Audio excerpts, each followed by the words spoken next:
I've been so enamored with the bugs in my garden, so I thought it would be fun to do one of these 10-minute exercises that's inspired by a particular bug. Now, this exercise is inspired by a made-up bug because we're going to be making up all of the colors and shapes for this one, so it does not have to be perfect or totally accurate, so you can use whatever colors you want. Either way, grab your colors and give them a good spritz. And I'm also going to be using a few colored pencils in this one. And just as a reminder, these are exercises that we can do in under 10 minutes, and I mean 10 minutes, so much so that I'm going to keep a timer on the screen so you can see how long it takes in real time because the videos will be sped up. And to start this, I'm going to be filling my brush with a nice pink color, and I'm going to start by making two petal shapes that are about the same size and also mirroring each other. These can be a little bit messy. They do not need to be perfect. We do want to add in two more that are below it. The main thing you want to keep in mind here is you want the bottom ones to be smaller than the top ones. And while my pink was a little bit wet, I did decide to drop in a little extra darker pink color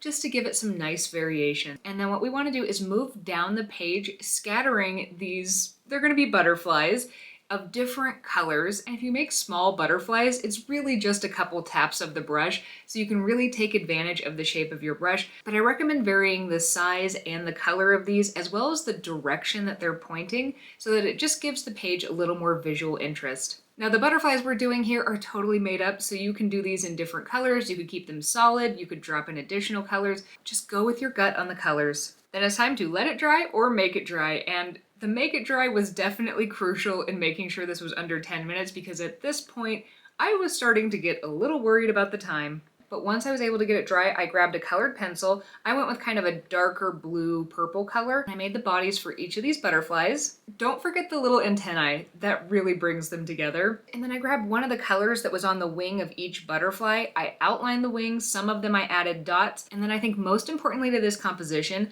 I took that same color and I made a little movement trail so we can see where that butterfly was flying. And because the dots for all the movement trails match the butterflies, it keeps them distinctly separate, but also brings them together. This was a close one. I barely made it under that 10-minute time frame, but we did get there eventually, and I think it's so cute, and now I want to go look around my garden to see what I can see flying around.